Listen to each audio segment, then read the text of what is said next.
Quinto día en la escuela del Sagrado Corazón de Jesús, siguiendo a San Enrique de Osó y también disponiendo nuestro corazón para amar y seguir al Señor, para renovar nuestra consagración al Sagrado Corazón de Jesús y al Inmaculado Corazón de María.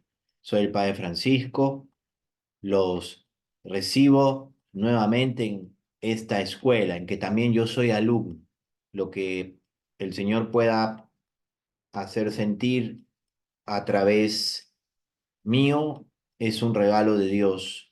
Lo imperfecto, lo limitado que yo pueda tener, eso es mío y mil perdones, pero lo valioso, lo que trasciende, lo que el Espíritu Santo comunicará a través mío, eso os quedará.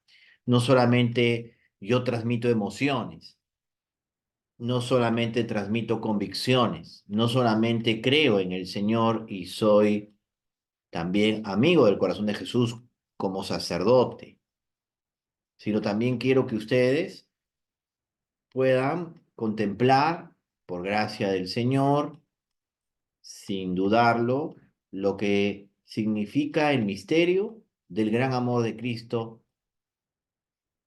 este amor que no deja de amar. Vamos a iniciar pues este día, el día quinto. Estamos caminando y muchos de ustedes son puntuales en asistir a esta escuela. El tema de hoy es la presentación en el templo.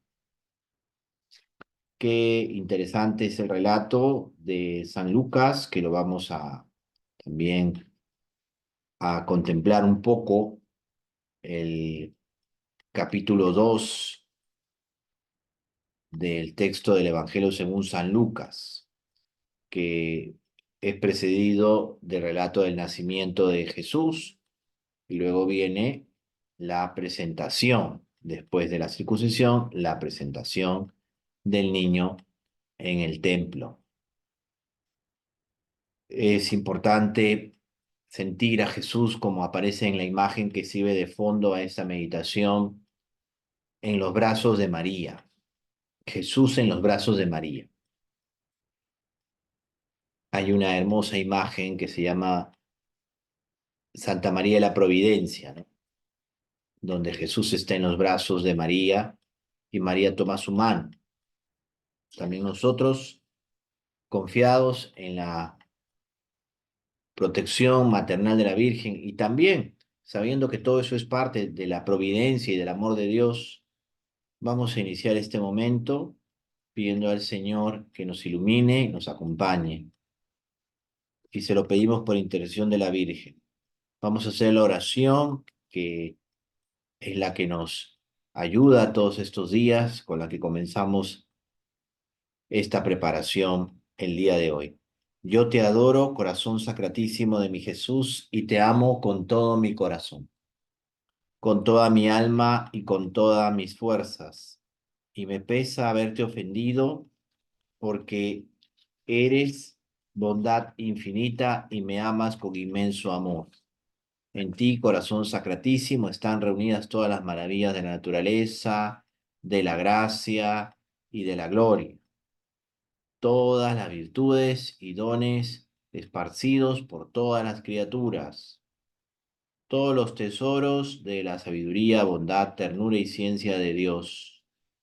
Tú eres el huerto cerrado, el horno de fuego, el arca de Dios, la vara florida, el maná del cielo, la fuente de todas las gracias y consuelos, las delicias de la Beatísima Trinidad. De tu corazón amantísimo, oh Jesús mío, recibieron el celo los apóstoles, la sabiduría los doctores, la pureza las vírgenes, la fortaleza los mártires, la paciencia los confesores, la victoria los tentados, el valor los débiles, la alegría los ángeles, el terror los demonios, la gloria el mismo Dios. Bienaventurado el que te ama, te honra y te sirve, porque tiene escrito su nombre en tu divino corazón. Oh corazón santísimo de Jesús, Da lumbre a mi entendimiento y afectos ardorosos a mi corazón, para que aprenda en esta tu escuela la virtud del sacrificio, y sobre todo tu mansedumbre, humildad e inmensa caridad, y que conozca ya en todas las cosas tu santísima voluntad. Oh corazón inmaculado de María, santos, ángeles y justos del cielo y tierra, présteme sus encantos amorosos para honrar y desagraviar debidamente al Dios de mi corazón y al corazón de mi Dios. Amén. Sagrado corazón de Jesús, en ti confío. Sagrado corazón de Jesús, en ti confío. Sagrado corazón de Jesús, en ti confío. Hemos iniciado con la oración después de introducir este tema.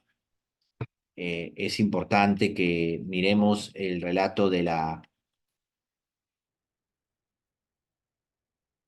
la presentación del Señor, que corresponde también al cuarto misterio gozoso del Rosario. Y qué importante va a ser el que al meditar ese texto de San Lucas, capítulo 2, nos detengamos en detalles importantes que el texto nos proporciona. Son detalles realmente valiosísimos y que están dentro de lo que también el texto nos ayuda a redescubrir.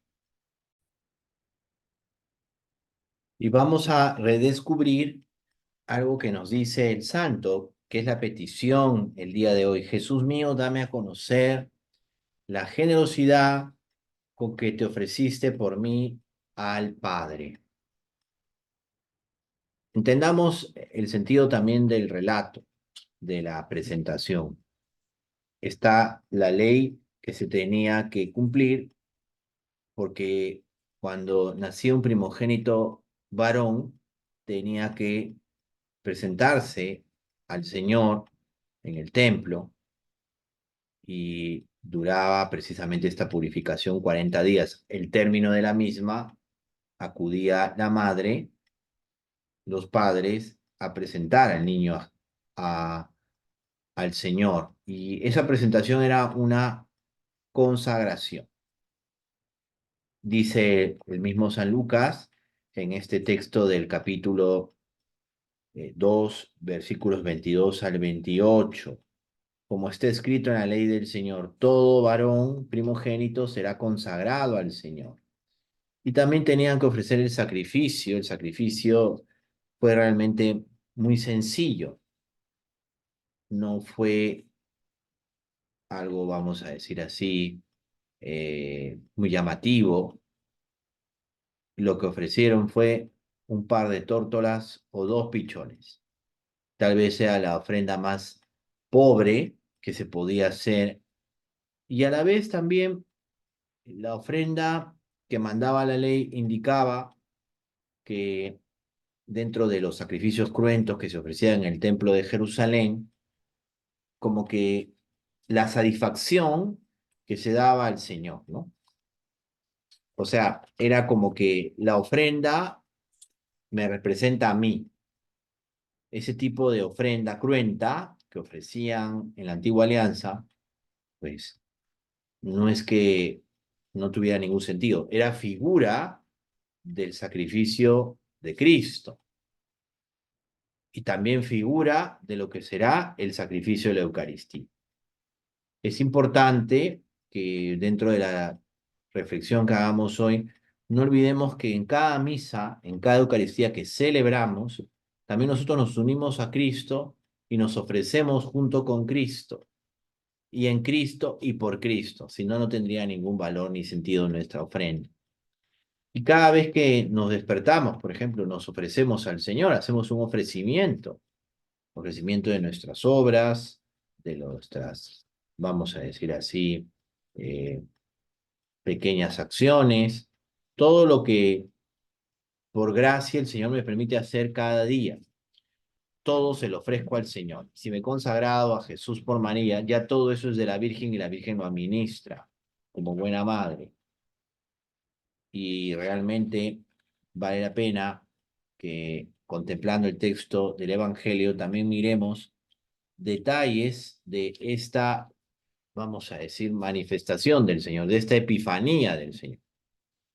Es interesante que consideremos lo que le dice Simeón a María. Simeón le dice a María algo que traducido a, desde el griego, koiné, el griego de la Sagrada Escritura, teniendo en cuenta que San Lucas es el que tiene el griego más pulido, eh, que realmente cuida mucho las imágenes literarias, es un griego que, o figuras literarias, quiero decir, es un griego que realmente está bastante cultivado.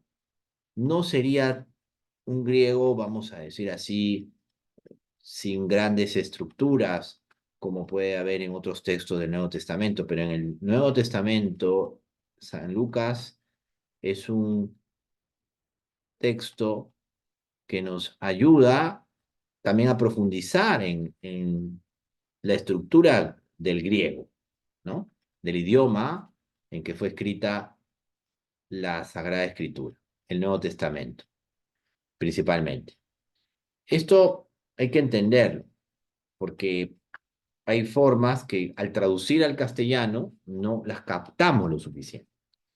Por ejemplo, aparece Simeón y Simeón alabará a Dios. Recuerden que San Lucas nos dice que él está movido por el Espíritu Santo. O sea, el Espíritu Santo lo ha movido.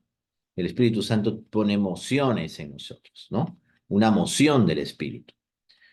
Y por eso eh, le había sido revelado, una revelación, vamos a decir así, privada, ¿no? Particular, que antes de morir él vería al Señor, vería al Mesías del Señor. Y cuando se acercó Jesús con sus padres, se entiende, lo llevaron a Jesús porque era un niño recién nacido, dice el texto que Simeón tomó en brazos al niño y bendijo a Dios diciendo, o sea, bendijo a Dios con el niño. La primera bendición, vamos a decir así, una de las primeras, porque también podríamos hablar de otras antes, pero dentro de la vida, vamos a decir, del nacimiento del Señor, la primera bendición que alguien da con el niño en brazos es la de Simeón. Qué interesante, porque dice que bendice a Dios. Simeón bendice a Dios con el Señor en brazos. En cierto modo, esto podría también ser una figura de lo que hace el sacerdote. El sacerdote tiene a Jesús en brazos, ¿no? En sus brazos, en sus manos. Y qué interesante que sea también la ofrenda. El propio Cristo nos dio en la ofrenda. Aquí Simeón bendice a Dios con el niño en brazos. Y lo bendice tiernamente. Y por otro lado, hay detalles cuando Simeón profiere este canto. Ahora ya puedes dejar a tu siervo irse en paz, porque ha visto, porque mis ojos han visto tu salvación, etcétera. Porque Jesús es la luz para iluminar a las naciones. Gloria de tu pueblo Israel. Es la luz que ha entrado a ese templo. Podríamos considerar que antes el templo no estaba iluminado con la luz de Cristo, ahora sí está iluminado con la luz de Cristo. Jesús ha entrado al templo a iluminarlo, al templo de Jerusalén. Eres la luz de ese templo que instalará la nueva alianza en él. Es la luz, por eso es una manifestación también del Señor. Y en esa contemplación que hacemos del misterio, descubrimos que Él es el sol de justicia que nace de lo alto, una expresión con toda una figura poética y un simbolismo muy profundo. Jesús es el que va a dar claridad a la humanidad.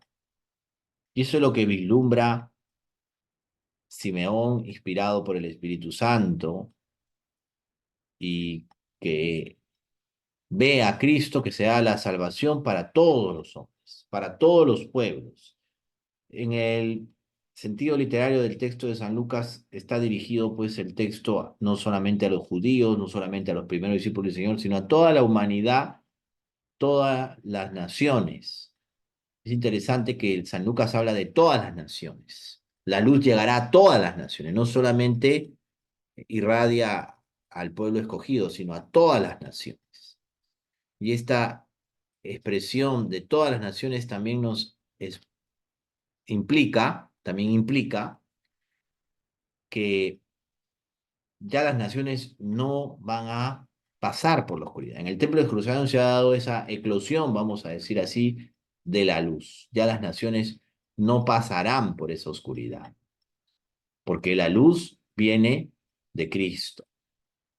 La luz que también comunica la vida. Sin luz no hay vida. Qué importante también mirar esto, ¿no? La vida para todos los pueblos. Se realiza aquella profecía de Isaías, ¿no? El pueblo que caminaba en tinieblas vio una luz grande, una luz les brilló. Aquí se realiza esto.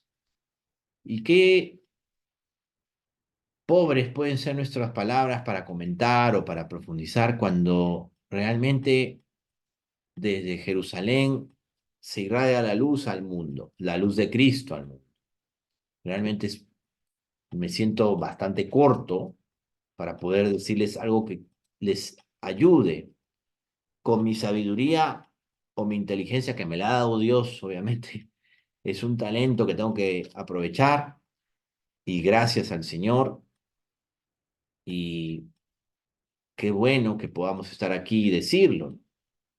Pero realmente, ¿cómo me puedo atrever yo a hablar de algo tan grande?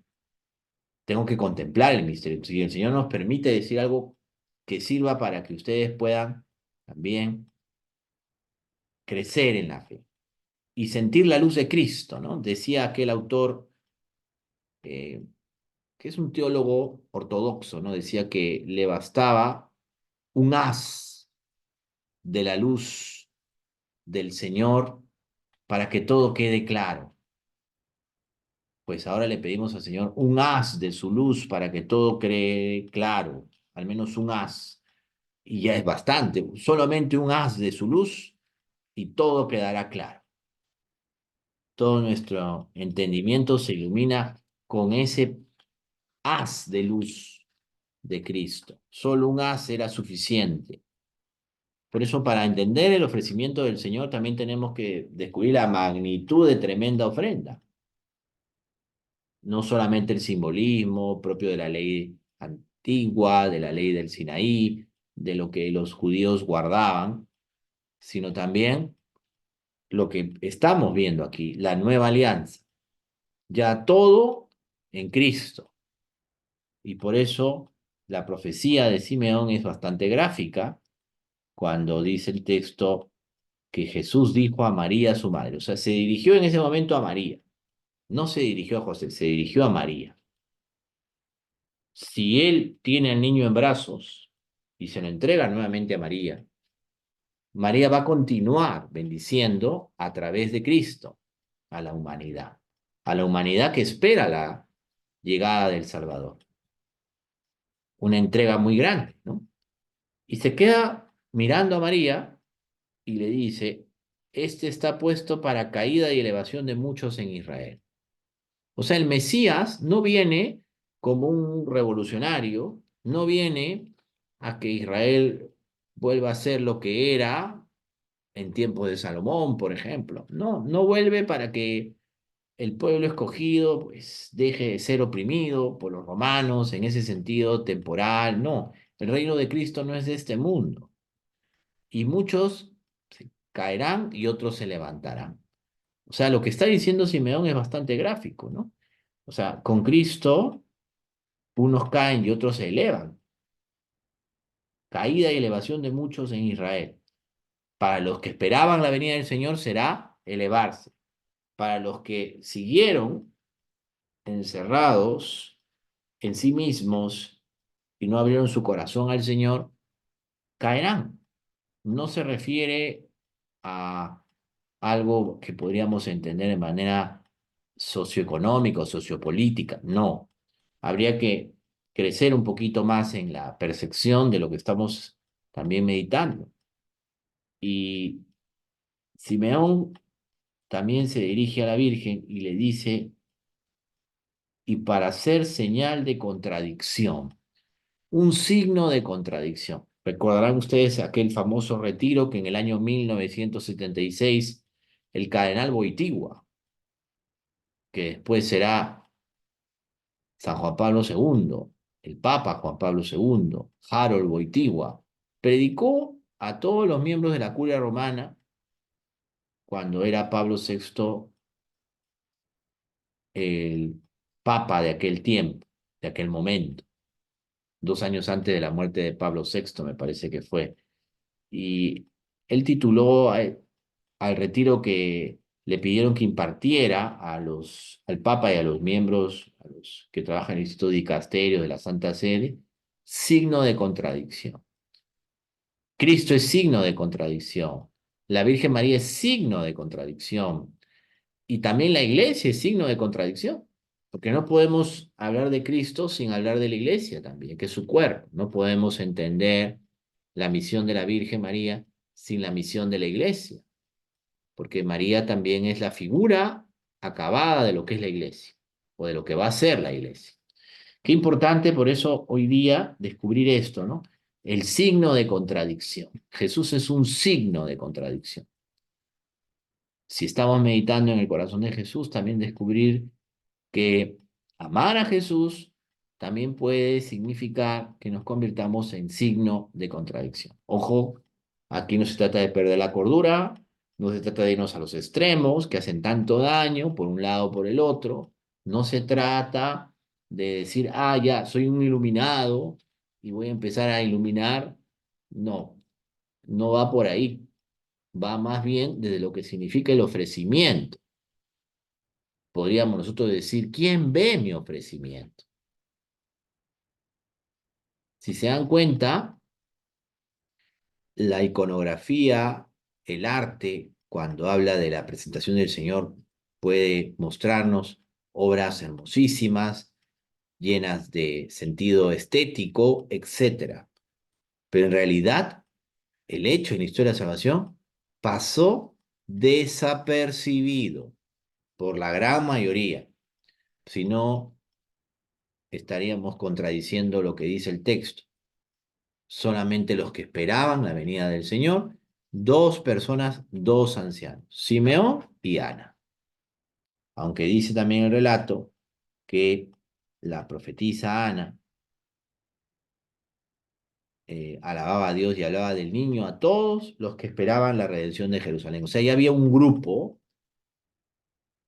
que eran piadosos, que participaban con asiduidad en el culto del Templo de Jerusalén, que su culto ya no era tan solo de sacrificios, sino también era espiritual, servían al Señor en el templo. Probablemente Ana era una persona muy allegada a acudir al templo, como también podría ser después de la resurrección, después de que el Señor ascendió a los cielos, los apóstoles que iban con asiduidad al templo. Era el lugar, digamos, que para los judíos representaba también el lugar sagrado, el lugar de la oración.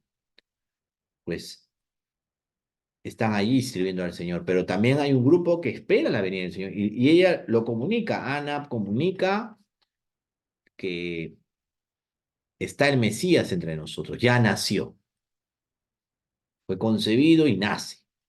Y por eso el día de hoy también vale la pena meditar en todo esto para que también sintamos un poco más qué significa el ofrecimiento. El ofrecimiento no tendrá cámaras.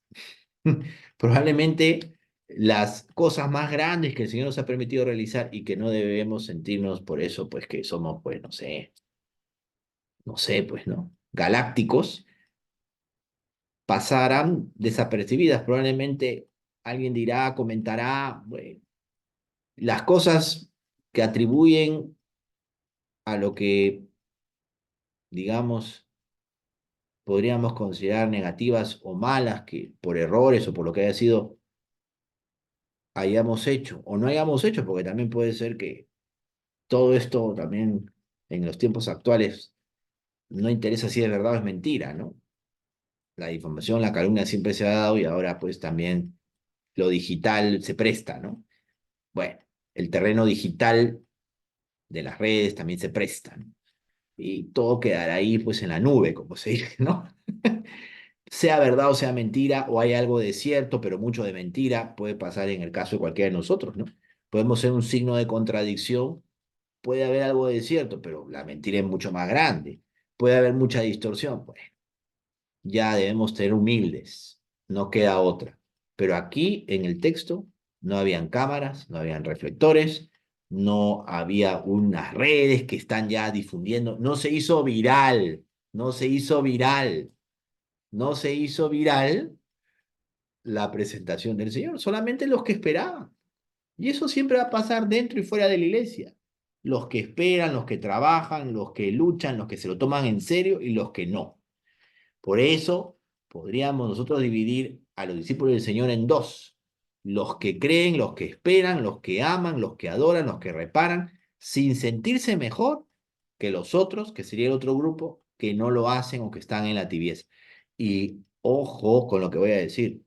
No por eso, porque tratemos de hacer las cosas como el Señor quiere, con lo poco o mucho que captemos con las debilidades y dificultades que tenemos, vamos a dejar de tener problemas, ¿no? No creamos que vamos a dejar de tener problemas, no creamos que todo nos va a ser llevadero o vamos a tener como quien dice, no sé, una especie de signo que solamente ven los inteligentes. No, no, no, no, no.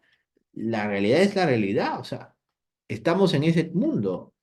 Simeón y Ana, ¿cuánto habrán sentido después? Bueno, Simeón ya partió, vamos a decir, como dice el relato, porque el Señor le ha dicho que apenas vea al Mesías, o sea, que no se iba a ir sin antes ver al Mesías. Ya Simeón sabía que ya sus días acababan en la tierra. Y qué interesante también descubrir eso, que siempre serán los que esperan, los que aman, los que adoran, los que reparan, sin que se sientan mejores, tampoco peores, pero no debemos sentirnos ni mejores ni peores que los que no lo hacen. Y tampoco hacer pesada la fe de tal manera que en vez de despertar fe, lo que hacemos más bien es cansar a los otros. Y eso también está mal. A veces hay que también saberse comprender y también comprender hasta el que puede estar, no sé, siendo parte de nuestra familia, viviendo realidades que tal vez no compartimos ni compartiremos, pero debemos ayudarlo con nuestro testimonio, ser comprensivos, misericordiosos, siempre en la verdad, por supuesto, y también no sentirnos mal si se nos cuestiona o pregunta, saber responder. A veces no es necesario responder, nosotros también descubrimos cuando la violencia está en las palabras, ¿no? Saber actuar como el Señor. Todo eso exige, pues, asumir que somos un signo de contradicción en Cristo. Si no fuéramos cristianos, no sentiríamos eso. Si no fuéramos cristianos católicos, no sentiríamos eso. Y por eso también hay que asumir esto, ¿no? No piensen que la vamos a tener, vamos a decir así, más fácil en el sentido mundano, que amemos al corazón de Jesús y propaguemos su devoción. No, no, no, no lo pensemos así. Ni tampoco nos sintamos mejores que los que no creen. Al contrario, deberíamos decir, ¿qué hago cuando me topo con uno de ellos? A veces puedo evangelizar como San Manuel González, ¿no? Que decía, pues, el primer, vamos a decir, apostolado, y qué bonito que él lo plasme en un libro que se llama Lo que un cura puede hoy, ¿no? Es el saludo, ¿no? Vamos a decir así, la pastoral del saludo. Y él dice, ¿no? Siempre habrá gente obcecada y todo eso, pero más es lo que puede el sacerdote que lo que no puede. Más es lo que puede el catequista que lo que no puede.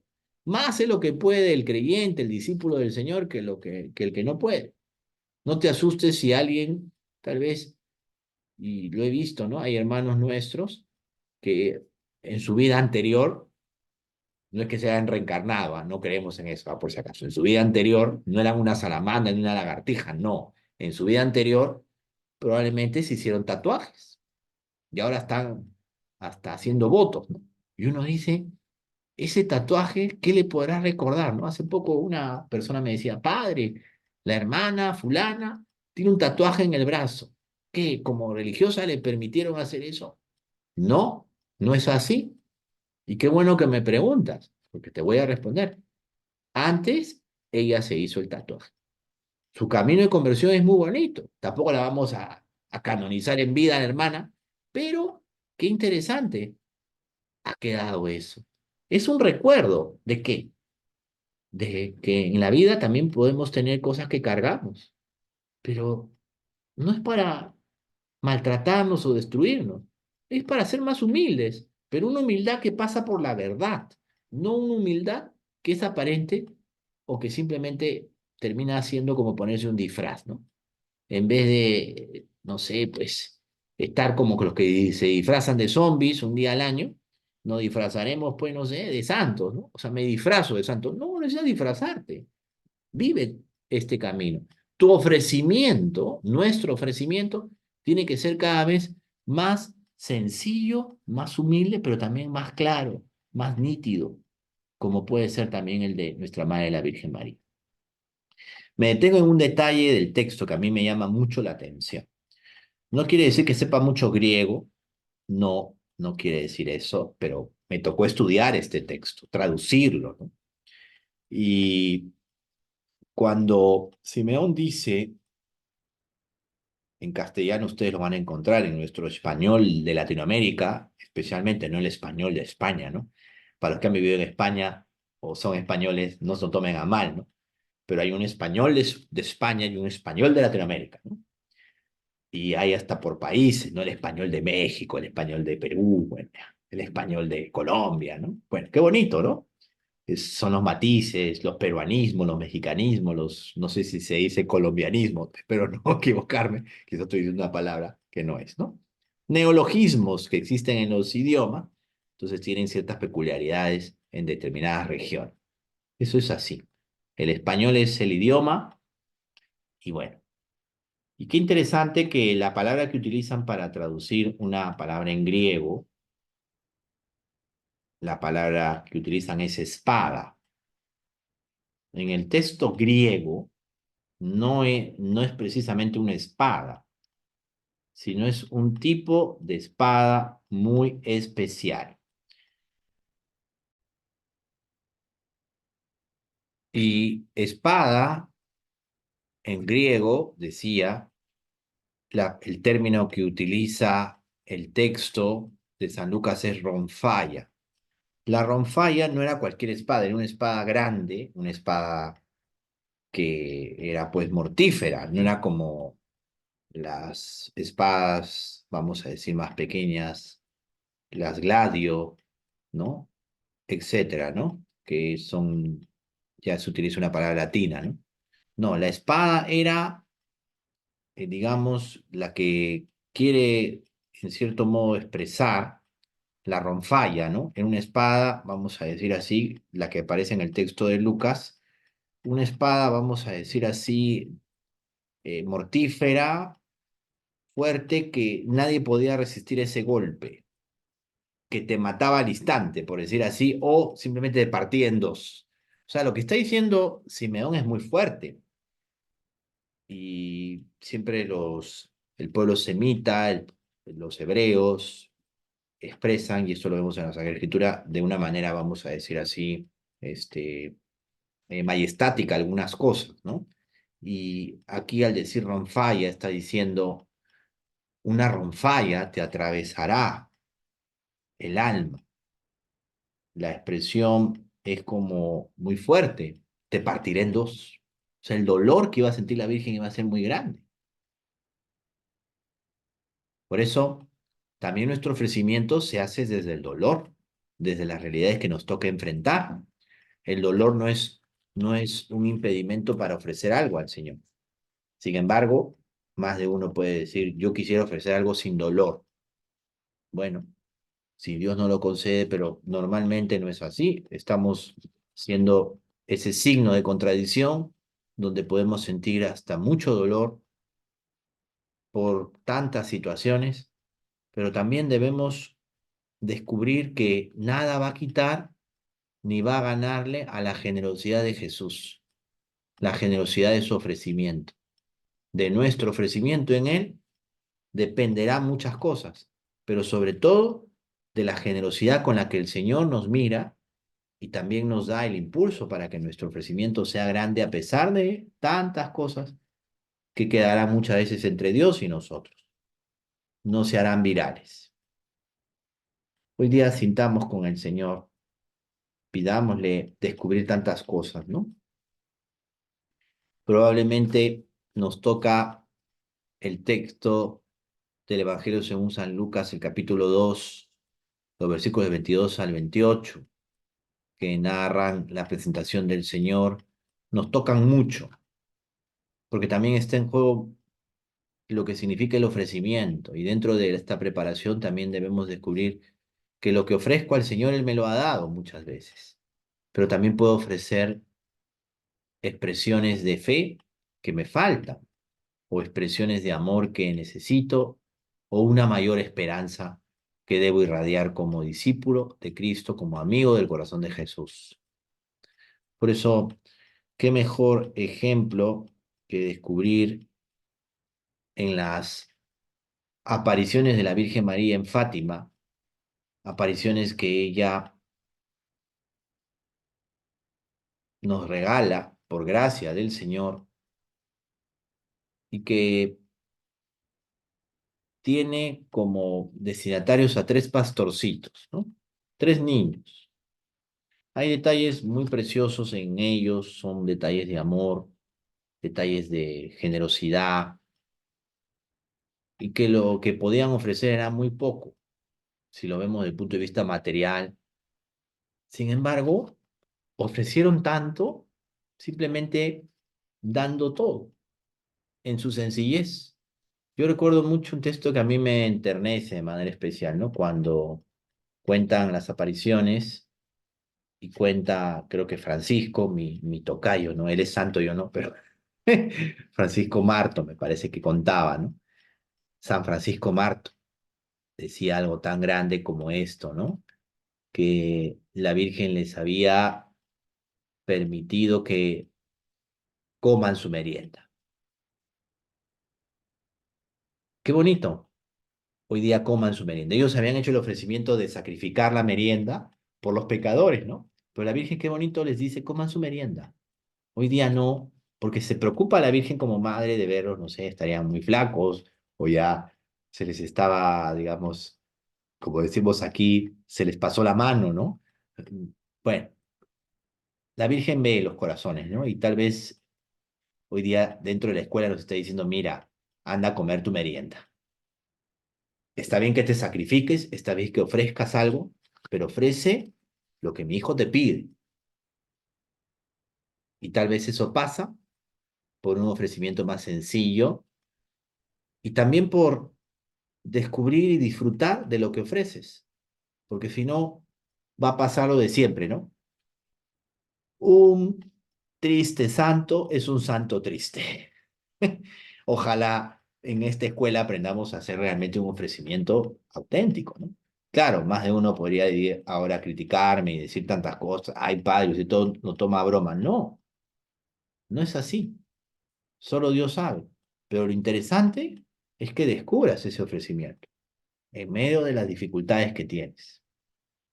Hoy día, que esta práctica nos lleve pues también a mirarnos mejor. Y por eso vamos a repetir esta jaculatoria tan hermosa. Corazón generosísimo de Jesús, haz que arda siempre y crezca en mí tu amor. Corazón generosísimo de Jesús, haz que arda y siempre crezca en mí tu amor. Lo pronuncié mal o lo dije mal. Es así, corazón generosísimo de Jesús, haz que arda y siempre crezca en mí tu amor por nosotros. Eso hace que mi ofrecimiento sea verdadero. el amor que ponga. A veces el sacerdote no tiene mucho que ofrecer, solo el amor que hay en su corazón. Cada fiel cristiano católico, cada discípulo del Señor en el mundo, lo que mejor podrá ofrecer es el amor que ha puesto el Señor en su corazón. Como decía aquel padre jesuita, ¿no? Que daba ejercicios espirituales, el padre Miguel Marina, que en paz descanse, que Dios goce. El hombre vale lo que vale su corazón. Ese es su ofrecimiento. Y eso es lo que vale el hombre, lo que vale su corazón. Hoy día, que nuestro ofrecimiento sea el de un corazón que tal vez estará partido, no como la canción, sino como lo que ha sido nuestra vida, pues, ¿no? Un corazón partido, hasta roto, ¿no? Siempre recuerdo a un niño que le hacía, pues, creo que era un seminarista que le hacía a su papá un recuerdo por el Día del Padre. Y lo hizo como si fuera, vamos a decir así, algo infantil, ¿no? No era tan niño, ya era joven, ya tendría más o menos 18, 19 años. Y puso ese regalo que le hacía a su papá por el Día del Padre, ¿no? Muy bonito, un corazón, y dice, y dice, o puso allí dentro del corazón, roto, coma, feo y herido, pero es mi corazón y te lo doy. Qué bonito. Yo me quedé pensando, ¿no? Qué interesante, hay que conocerse, ¿no? El corazón que él entregaba a su papá, porque ese es el corazón que debemos dar al Señor. Que nuestra Madre la Virgen nos acompañe. Vamos a hacer la oración en este momento y no olviden la práctica de hoy porque estamos en una escuela, hay que hacer la tarea, ¿no? La tarea será esta frase de Santa Teresa, repetirla muchas veces. Vuestra soy, para vos nací, ¿qué queréis, Señor, de mí?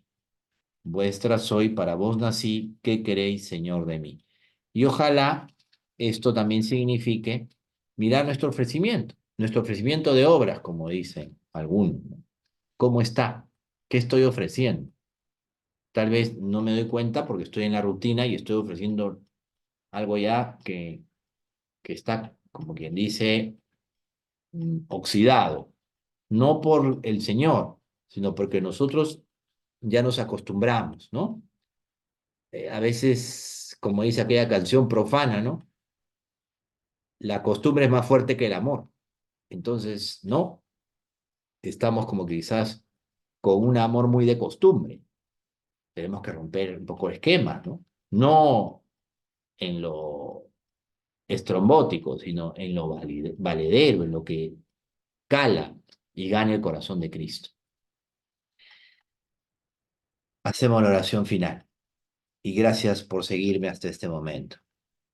Gracias infinitas te doy, Jesús mío, de mi alma, porque te has dignado admitirme en este día a la escuela de tu adorable corazón y por haberme enseñado con tu ejemplo a amar y servir a Dios con todo mi corazón, con toda mi alma, con todas mis fuerzas, mostrándome prácticamente la hermosura de la virtud y la fealdad del vicio. Yo te prometo, con la ayuda de tu gracia, practicar con las obras lo que tú me enseñas con la palabra y el ejemplo y presentarme mañana al volver a tu divina escuela, escuela del corazón, escuela de amor, muchos actos de vencimiento, de amor, de sacrificio, amándote por los que no te aman, adorándote por los que no te adoran y glorificándote por los que te agravian. Oh corazón misericordiosísimo de Jesús, conviertan a todos los pecadores, den perseverancia a todos los justos, liberten a todas las almas del purgatorio, para que no formemos todos los hombres más que un solo corazón y una sola alma que te adore, te ame, te reverencie, te sirva y te glorifique como tú quieres y mereces en el tiempo y por toda la eternidad. Amén. El Señor esté con ustedes. La bendición de Dios Todopoderoso, Padre, Hijo y Espíritu Santo, descienda sobre ustedes y les acompañe siempre. Y no olviden que mañana, Dios mediante, estaremos aquí. Nos volveremos a ver. No lleguen tarde. Que nuestra Madre la Virgen nos guíe a Jesús. Bendiciones a todos.